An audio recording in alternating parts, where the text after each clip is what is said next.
মানে মানুষের অ্যাম্বিশন ঠিক কতটা হতে পারে, 78% পেয়েও ও বলছে ও নাকি ভালো স্টুডেন্ট ছিল না।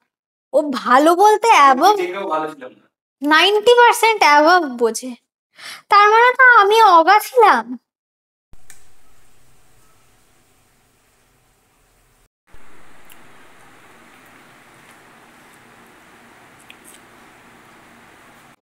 Good morning, a warm welcome to you all to our channel, to a new vlog.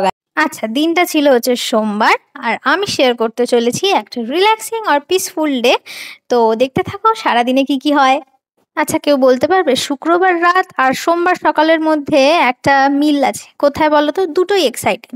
সোমবার সকালে এক্সাইটমেন্ট থাকে যে সারা সপ্তাহ কি হবে, আর শুক্রবার রাতে এক্সাইটমেন্ট থাকে যে সামনে শনি রোববার আসছে। মোদ্দা কথা, রোববার রাত এলে মনটা খারাপ হয়ে যায়, আর সোমবার সকালে উঠে কাজের কোনো এনার্জি থাকে না। সো সোমবার আমার কাছে রিল্যাক্সেই কাটে, মানে কোনো কাজ করতে ইচ্ছা করে না, সারাদিন ল্যাদ খাই কিন্তু কাজ করি ধীর গতিতে, এরকম টাইপসের। তোমাদের কার কিরকম যায় সোমবার আমাকে অবশ্যই কমেন্টসে জানাবে। আচ্ছা, সোমবার দিন সকালবেলা উঠে এক পত্তন আমার বিছানা গোছানো হয়েছিল, কিন্তু তারপর আবার আমাকে টিফান খোলার জন্য বিছানাটা সম্পূর্ণ অগোছালো করে আবার গোছাতে হলো। মানে এক কাজ দুবার করে করা যা আর কি। আর সোমবার আসা মানেই প্রতিমের অফিস মানেই ঘরের মধ্যে একটা টু শব্দও করা যাবে না যতক্ষণ অফিস চলবে। শুধু খুটখুট খাটখাট মাউস পয়েন্টারের আওয়াজ, কিবোর্ডের আওয়াজ এই চলতে থাকে, আর ওর কলের ভাষণ।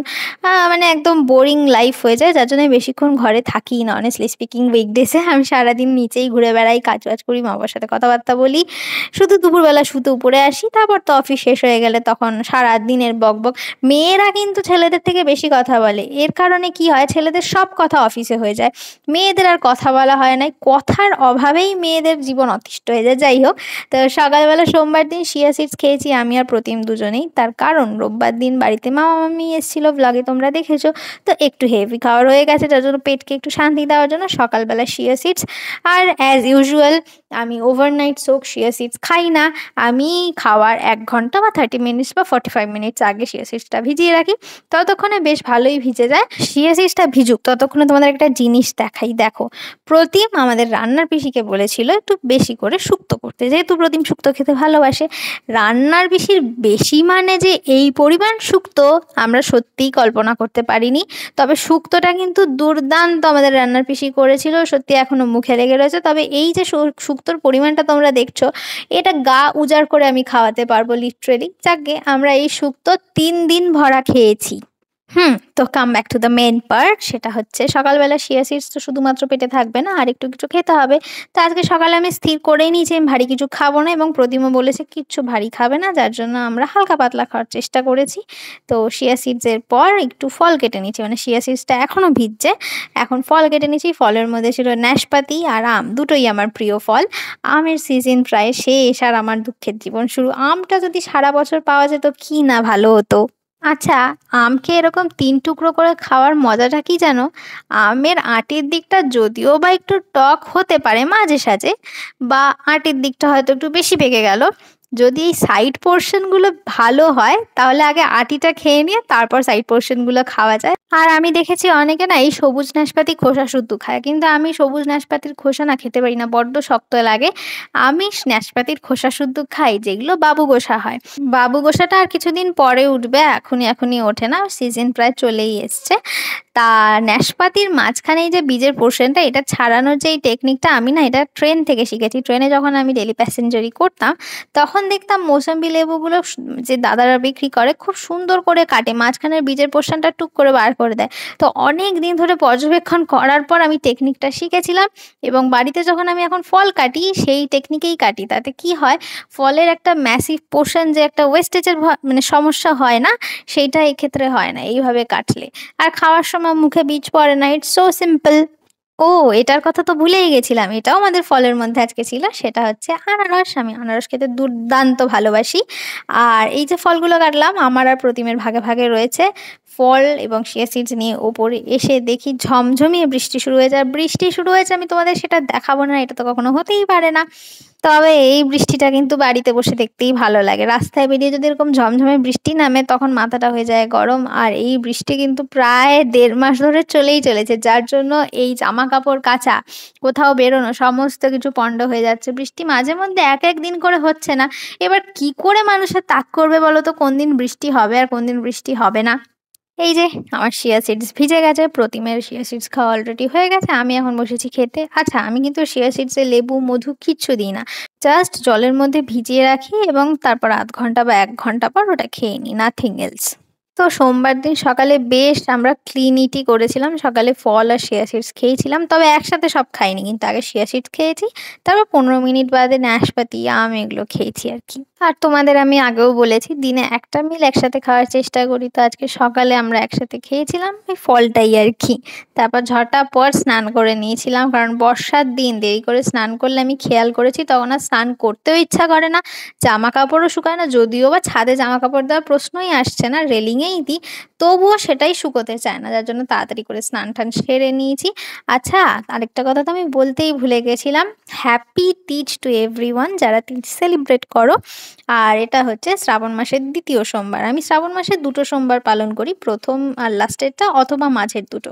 তো আমি এইবারে স্থির করেছি যে প্রথম আর লাস্টেরটাই করব। প্রথমেরটা হয়ে গেছে, ফার্স্ট সোমবারটা। আর বর্ষাকাল, চুল ওঠা ইজ আ কনস্ট্যান্ট প্রবলেম, অনেকগুলো চুল উঠে গেল, আর দুঃখের কথা কি বলবো। হ্যাঁ, যেটা বলছিলাম, ফার্স্ট সোমবার তো হয়ে গেছে, এখন লাস্ট সোমবারটা বাকি আছে। ভগবান সবকিছু ঠিকঠাক রাখুক, তাহলে লাস্ট সোমবারটাও আমি করতে পারবো। হ্যাঁ, এই সোমবার আমি উপোস করিনি বা ওরকম ভাবে ব্রত পালন করছি না ঠিকই, তবে শ্রাবণ মাস বলো আর যে কোনো মাসেই মা পুজো দেয় ঠিকই, কিন্তু তারপর আমি স্নান করে উঠে শিবের মাথায় জল ঢালি এবং ঠাকুর ঘরে আসি, এমনি একটু ধূপ প্রদীপ এই সমস্ত জ্বালাই। আর এমনিতেও তোমরা দেখেছো যে আমি শ্রাবণ মাসের সোমবারগুলো ঠিক করে ওভাবে আমি উপোস করতে পারি না আমার পেটের জন্য, যেটুকু সহ্য হয় সেটুকুই করি। নিরামিষ খাই, একবেলা ভাত খাই, একবেলা সাবু বা অন্য কিছু খাই। ওইভাবে প্রপার উপোস এখন আর করতে পারি না, যেহেতু আমার আইবিএস রয়েছে। তবে মন ভরে ঠাকুরকে ডাকি, এইটুকু আমি বলতে পারি।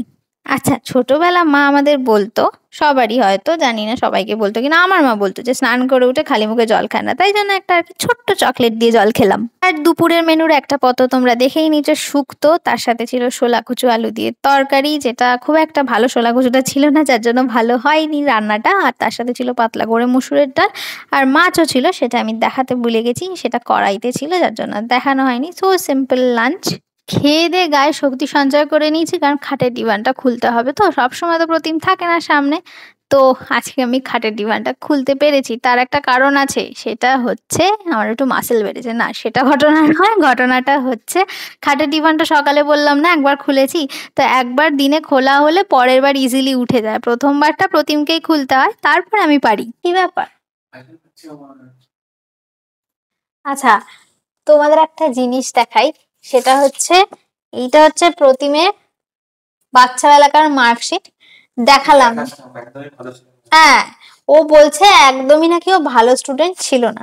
তো ভালো স্টুডেন্ট না হওয়ার নমুনা আমি এখানে দেখতে পাচ্ছি, যে ও তখন ক্লাস 8-এ পড়তো, তাই তো? ক্লাস 8-এ পড়তো, সেখানে ও কম্পিউটার লিটারেসি ট্রেনিং প্রোগ্রামে গ্রেড এ পেয়ে পাশ করেছে, মানে দ্যাট মিনস 78%। তারপরেও ও বলছে he is not a good student. মানে মানুষের অ্যাম্বিশন ঠিক কতটা হতে পারে, 78% পেয়েও ও বলছে ও নাকি ভালো স্টুডেন্ট ছিল না। আমি জানি না, আমি তো যখন ক্লাস 10-এর পরীক্ষা দিলাম, টেস্ট পরীক্ষা, ক্লাস 10, ও ভালো বলতে অ্যাবভ 90% অ্যাবভ বোঝে, তার মানে তো আমি অগা ছিলাম। He makes me feel down. যাকে, দুঃখের কথা বলে লাভ নেই, সেটা হচ্ছে যেটা বলছিলাম আর কি। কি বলছিলাম? ও হ্যাঁ, মনে পড়েছে। এটাই বলছিলাম যে আমি যখন ক্লাস 10-এর, 10 না 12-এর টেস্ট এক্সাম দিই, তখন আমার টেস্ট এক্সামে আমি সত্যি কথা, অনেস্টলি স্পিকিং, আমি কখনো ফেক করি না, সোশ্যাল মিডিয়াতেও করবো না। ক্লাস 12-এর টেস্ট এক্সামে আমি খুব জঘন্য একটা নাম্বার পেয়েছিলাম। তারপর আমার মাথায় এসেছিল আমার মনে হয় এই বছর 12টা দেওয়া উচিত নয়। কিন্তু তারপর আমার মা মোটিভেট করে বিভিন্ন ধরনের মারধর অত্যাচারের মাধ্যমে আমাকে প্রচুর পড়াশোনা করায়। অ্যাকচুয়ালি 11-এ না আমার হালকা পাকনা গজিয়েছিল, সবারই গজিয়ে থাকে, আমারও গজিয়েছিল, কিন্তু 12-এর টেস্টের পর সেটা ছেটে যায়। তো টেস্টের পর প্রচুর পড়াশোনা করি এবং সাকসেসফুলি বাই গডস গ্রেস আমি 76% নাম্বার নিয়ে পাশ করেছিলাম। তো সেটাই আমার বলার উদ্দেশ্য। তাহলে তো আমি অগা, ওর হিসাব মতো যদি আমি ধরতে যাই তাহলে আমি অগা। যাকগে, এই হলো ঘটনা। বেশ সুন্দর আরাম করে বসেই সময় কাটাচ্ছিলাম। তারপর হঠাৎ মনে হলো যে আমি লিটারেলি গাজনি হয়ে গেছে। সকালবেলা আমাদের রান্নার পিসি আমাকে বলে গেছিল যে সে আসবে না। অ্যাকচুয়ালি কি হয়, সকালে আমি শুয়ে থাকি, তখন রান্নার পিসি আমাকে ফোনের মাধ্যমে সমস্ত কিছু কি রান্না হবে সব জেনে নেয় এবং তারপর বলেও দিয়েছে যে সে সেদিন আসবে না রাতে। তাই আমি সেটা যথারীতি ভুলে গেছি। তারপর তাড়াহুড়ো করে উঠে ডালটা বসিয়ে দিয়েছি, কারণ ডাল ছিল না রাত্রিবেলা সকালের পর। আর তারপর এখানে সাইডে বসিয়ে দিয়েছি আলু পটল ঝিঙের চচ্চড়ি, কালো জিরে কাঁচা লঙ্কা ফোড়ন দিয়ে। That's it for our menu. আর ভাতটাও হয়ে গেছে। তাড়াহুড়ো করে সমস্ত কিছু করছি কারণ আমাদের একটু বেরোনোর ছিল, যাওয়ার ছিল জেঠুর বাড়ি, যার জন্য সবকিছু তাড়াতাড়ি করে নিচ্ছি। আর এই ঘটনাটা আমার ঠিক মনে পড়েছে, তখন বাজে হচ্ছে 7টা আর আমাদের বেরোনোর টাইমিং ছিল 7:30। যাই হোক, ভুলেও গেছিলাম কিন্তু তারপরও ম্যানেজ দিয়ে দিয়েছি কোনোভাবে। তো একটা জিনিস, একটা বদমাইশ আমার মাথায় এসছে, সেটা হচ্ছে যতক্ষণে রান্নাটা হচ্ছে ততক্ষণে একটা কাজ করে নি। সেটা হচ্ছে এই আইসক্রিমটা যেটা মামারা রোববার দিন নিয়ে এসেছিল। আমার অনেকক্ষণ ধরে আমি এটাকে ফ্রিজে দেখছিলাম, অনেক রেজিস্ট করেছি, আর পারিনি। যতক্ষণে রান্না হচ্ছে তখন দেখলাম নিচে কেউ নেই, না আছে প্রতিম, না আছে মা, না আছে বাবা। তো এটাই সুবর্ণ সুযোগ ঠান্ডা আইসক্রিম খাওয়ার, কারণ এরা কেউ থাকলে আমাকে ঠান্ডা আইসক্রিমটা খেতে দিত না। তার কারণ আমার খুব বেশি গলা বসে যায় আইসক্রিম খেলে, আর আমার ইদানিং মিষ্টি খাওয়া বারণ হয়ে গেছে ডিউ টু মাই পিসিওডি। রান্নাঘরে একা থাকার এই সুযোগ, চুপি চুপি টুক করে আইসক্রিম খেয়ে নেওয়া যায়। যাকে বাবা, অনেকক্ষণ পর রান্না বান্না মিটেছে, এবার শান্তি করে বসে আইসক্রিমটা খাই। বাই দ্য ওয়ে, এটা ছিল কোয়ালিটি ওয়ালসের ফ্রুট অ্যান্ড নাট, যেটা ছোট মামা আর ছোট মা নিয়ে এসেছিল। দুর্দান্ত টেস্ট ছিল, টেস্ট ওয়াইজ ইট ওয়াজ অসম। আর ছোট মামাকে যে কি বলে ভালোবাসা জানাবো, বোঝানো দায়, কারণ সব থেকে প্রিয় জিনিসগুলো ছোট মামা আমার নিয়ে আসে। এর আগে ছোট মামা আমাকে পেঙ্গুইন দিয়েছে, তারপর এই আইসক্রিম, চকলেট, এদের আদরে সত্যিই আমি দিন দিন বাদর হয়ে যাচ্ছি। তো রান্না বান্না করে আইসক্রিম খাওয়া কমপ্লিট করে জাস্ট 3 মিনিটে রেডি হয়ে আমরা দুজনে বেরিয়ে পড়েছি জেঠুর বাড়ি যাওয়ার জন্য। আর এইখানে রাস্তাটা এত জঘন্য, আর বৃষ্টিতে রাস্তার অবস্থা আরো বেহাল হয়ে গেছে। ঠিক আছে, ছোটখাটো পুকুর হয়ে রয়েছে জায়গায় জায়গায়। এর আগে একবার এই পুকুরের মধ্যে ছোট ছোট গর্তগুলো আর কি, ওর মধ্যে টোটোর চাকা পড়েছিল, আমি হাতে খুব জোর গুঁতো খেয়েছিলাম। আমার এখন এই বর্ষাকালে টোটোতে উঠতে না প্রাণে ভয় ধরে যে আবার টোটোর চাকা না হতে পড়ে যায়, আবার আমি হাতে বাড়ি খাবো। বাড়ি আমরা অনেকক্ষণই এসছি। এসে আমি একটুখানি আলুর চিপস ভেজেছি, আমার দিদার হাতে তৈরি করা আলুর চিপসগুলো, ওগুলো ভেজেছি। কিন্তু এই তো ওয়েট টিস্যু। এখন যাবো হচ্ছে খেতে, কারণ ঘড়িতে তোমরা দেখতে পাচ্ছ already it's near about 12 o'clock। যাও, প্রতিম চলে গেছে খেতে। আমাকে একটা বিলাতি আছে তো, বিলাতি না তো লিপস্টিকটাই ওঠাবো, আরটা কিছু করিনি, শুধু লিপস্টিকটাই দিয়েছি। লিপস্টিকে এখন প্রচণ্ড পরিমাণে কেমিক্যালস থাকে, আগেও ছিল, এখন বলে না, এখন ভয় লাগে লিপস্টিক ছেটে খেয়ে নিতে, এখন ভয় লাগে, তাই জন্য তুলেই নিলাম। ডিনারে ভ্যারাইটিস টাইপ অফ মেনু রয়েছে।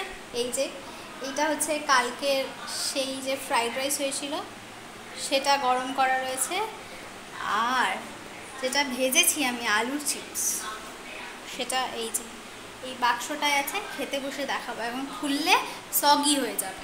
এই যে এই দেখো, এখানে পাঁপড় আর আলুর চিপস একসাথে ভাজা রয়েছে, কারণ মা বলেছিল পাঁপড় খাবে, আর আমার আর প্রতিমের জন্য এক বাটি আমি আলুর চিপস ভেজেছিলাম। এই আলুর চিপসগুলো খেতে আমার দুর্দান্ত লাগে, আর যেহেতু বাড়িতে বানানো তাই জন্য এতে ক্ষতি হওয়ার চান্সটাও কম, যদিও বা এগুলো তেলে ডিপ ফ্রাই করা হয়, আর কি করা যাবে। আর তার সাথে ছিল এই আমার বানানো আলু পটল ঝিঙে দিয়ে চচ্চড়ি, ভাত, আর পাতলা করে মুসুর ডাল সেদ্ধ। আর খাওয়ার পরে এই যে আমার এই ক্রাইমটা আমার পার্টনার আবার দেখে নিয়েছে। আজকে আমার কি হয়েছিল, এত আইসক্রিমের ক্রেভিংস হচ্ছিল, খেয়ে উঠে প্রতিমকে বললাম। প্রতিম কিন্তু তখনও জানে না যে আমি অলরেডি আগে মামার আনা আইসক্রিমটা খেয়েছি, তো এটা আবার নেক্সট ডোজ অফ আইসক্রিম।